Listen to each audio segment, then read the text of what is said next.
Happy Tuesday and welcome to week 3 of our manager series. Today we're going to talk about how to create and maintain a great relationship with your manager.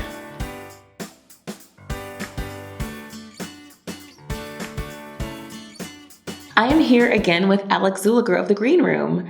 Alex, thanks so much for having us again for a third time. Well, thank you for having me back for a third time. I was hoping I didn't embarrass myself last time that you would have me back, so appreciate that. You didn't. You totally passed with flying colors. Oh, thank God. Yes. So if you missed part 1 on how to attract a great manager, or part 2 about how to have a great manager meeting, be sure to watch those. Now, today we're going to talk about how to build a great relationship with a manager once you have one, because let's be honest, once you sign or I guess agree to work with a manager, the story really begins, right? Yes, absolutely. This is the good stuff. This is like what we really care about. So, and I know you can only answer this for yourself, right?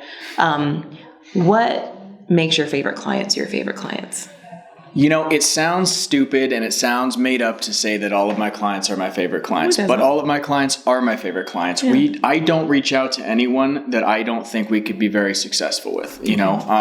And each of them, like I said in our previous iterations of this series, all have a similar desire to work, a similar desire to do amazing things, and have a desire to be the kinds of people that we can support and that we can admire. So that's always great. So I really do admire them as people, and it's an amazing, relationship to have.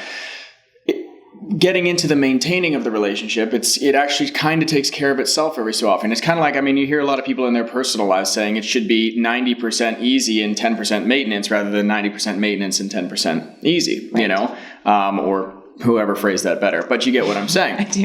And it's the same thing with your manager representation, relationship. It makes perfect sense. We set a goal, we pick basically a thesis of the kind of person and performer that you want to be, and we don't collectively do anything that deviates from that thesis. So it really is a case-by-case basis. But, you kind of know in your gut when you're doing something that's counterintuitive to your manager's efforts. And we, in turn, know that when we're doing something that's counterintuitive to your efforts as an actor. Got it. Okay, so when you say thesis, does that mean kind of like where your career is headed, like your goal as an actor? Yeah, I'd say it means, it says, hey, I've graduated, let's say hypothetically, I graduated from USC, I'm 21, and you decide with your representative, or preferably before, you've met your representative, what kind of person and performer that you want to be. Say, okay, if I want to be the lead on a series, then that's your thesis, and you can set every expectation to sort of meet that thesis. Right. Everything you do up until that point is to get you to that goal.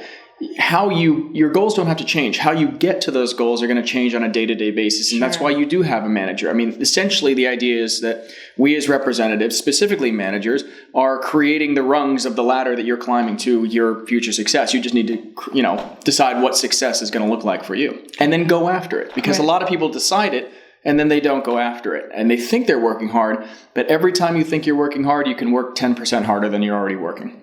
Cool. So what kinds of, interactions and updates do you value from your clients?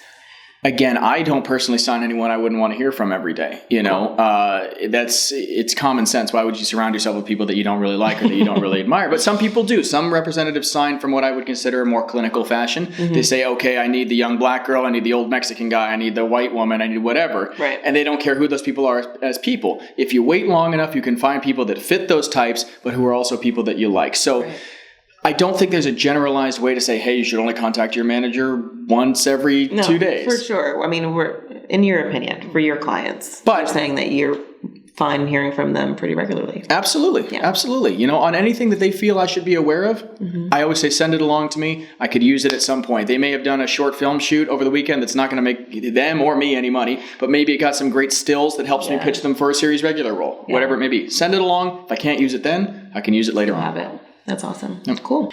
We had someone email us with a question for you after seeing last week's video. And the question was, what's the best way to reach out to a manager that she doesn't know?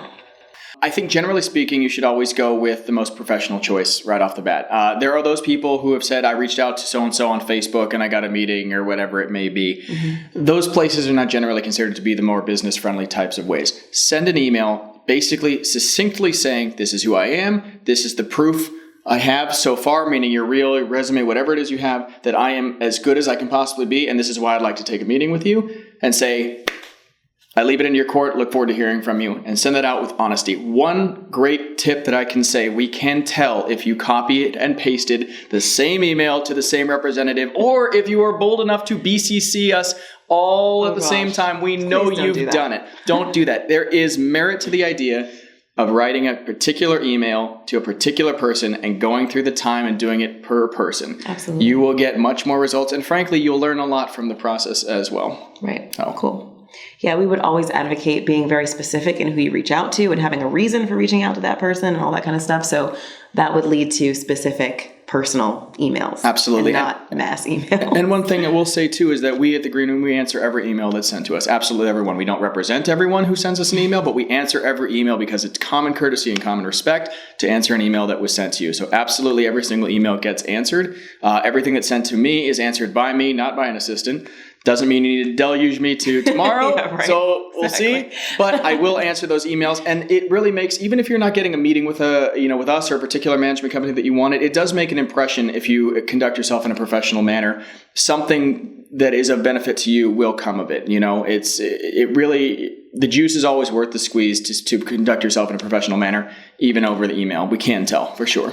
Absolutely. I think that's a great way to wrap up our manager series. So now we want to hear from you. If there is a piece of advice that you heard over the course of these 3 weeks that you're going to implement, please let us know what it is in the comments. And if you feel that this would benefit a friend of yours, please share it. And be sure to subscribe to our YouTube channel so that you don't miss any more episodes of Career Tips for Actors. We'll see you next week. Bye.